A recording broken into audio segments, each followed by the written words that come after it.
বন্ধুরা, বর্তমানে ইন্টারনেটে বিনোদনের অভাব নেই, তবে মাঝে মধ্যে এমন কিছু স্ক্রিপ্টেড নাটক সামনে আসে যা দেখে হাসবো নাকি কাঁদবো বোঝা ওঠা দায়। আজকে আমাদের আলোচনার বিষয় একজন মহিষী নারীকে নিয়ে, যিনি নাকি ছোটবেলায় স্পেশাল এডিশন কোরআন বা ইতিহাস পড়ে রাসূল সাল্লাল্লাহু আলাইহি সাল্লামের 40টি বিয়ের খবর পেয়েছেন। চলুন লজিকের ব্যবস্থা শুরু করি। ইসলাম ধর্মে সবচেয়ে প্রথম যে জিনিসটা বিরক্ত লেগেছিল সেটা হচ্ছে মোহাম্মদ 40টা বিয়ে করেছে। পয়েন্ট নাম্বার 1, সেই জাদুকরী 40 সংখ্যা ভিডিওতে দাবি করা হয়েছে।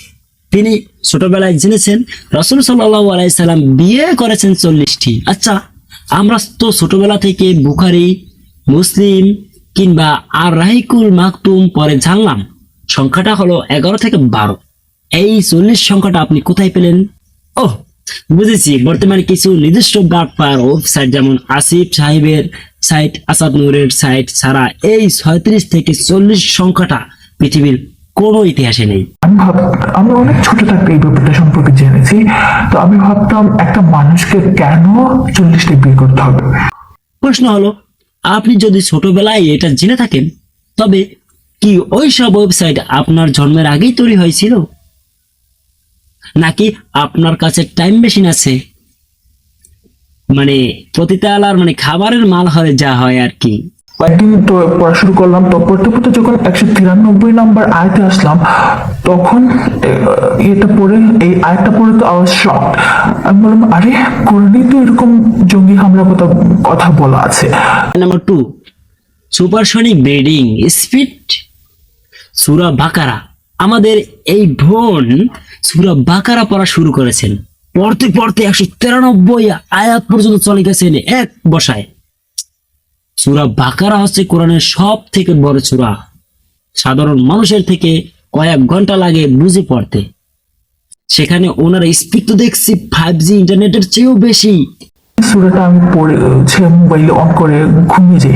এটার মধ্যে কি এমন আছে যে জিন ভূত শুনলেই পালায়? তো এটা একটু বাংলা অনুবাদে একটু পড়ে দেখি তো। ইসলামের সূরা বাকারা পড়লে শয়তান দূরে থাকে বলা হয়েছে ঠিকই, কিন্তু ওনার এই জিন ভূত তাড়ানোর কনসেপ্টটা তো মনে হচ্ছে ওনার সস্তা হরর মুভি বা কবিরাজি স্ক্রিপ্ট থেকে আসা। লজিক কোথায়? আপনাদের লজিক কোথায়? 3 নম্বর পয়েন্ট, নাটকের ক্লাইম্যাক্স। ইমরান, আসিফ এবং আসাদ নূর সবচেয়ে বড় কমেডি হলো এখানে। তো আপনার আর আসিফ মহিউদ্দিন ওনার ভিডিওস দেখে ইসলাম ধর্ম সম্পর্কে আমি একদম ক্লিয়ার হয়ে গেছিলাম। এটা একদম একটা ফালতু একটা জিনিস, এটা কোনো ধর্মই হতে পারে না। মহানবী জাস্ট নিজের স্বার্থ হাসিল করার জন্য আল্লাহর নাম দিয়ে যা ইচ্ছা তা করে গেছে। কোরআনের সব থেকে বড় সূরাটির অর্ধেক বেশি পড়ার পরে ওনার মনে কোনো হিদায়াত আসেনি, বরং আসিফের একটা ভিডিও দেখে ওনার সব বিশ্বাস ধুয়ে মুছে সাফ হয়ে গেল। অর্থাৎ সৃষ্টিকর্তার বাড়ির চেয়ে ওনার কাছে একজন অনলাইন ট্রোলের কথা বেশি শক্তিশালী মনে হলো। বাইরে ভাই, নাটক করতে গেলেও তো একটু লজিক লাগে। স্ক্রিপ্টটা যিনি লিখেছেন তাকে বলবো আর একটু পড়াশোনা করো, তারপর মাঠে নামো। সোজা কথা হলো, যখন কারো উদ্দেশ্যে থাকে শুধু বিতর্ক তৈরি করা, তখন তারা এমনই আলতু ফালতু তথ্য নিয়ে হাজির হয় যা কোনো কিতাবে নেই।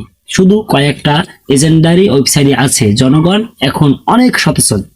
এইসব সস্তা নাটক দিয়ে কাউকে বিভ্রান্ত করা সহজ নয়। মানে ন্যূনতম সেন্স যদি থেকে থাকে, আমার কাছে মনে হয় সে বুঝে যাবে।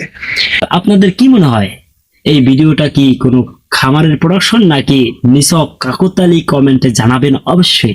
প্রিয় দর্শক, ভিডিওটি এখান থেকে শেষ করলাম। ভিডিওটি যদি ভালো লাগে চ্যানেলটি সাবস্ক্রাইব করে অবশ্যই পাশে থাকবেন।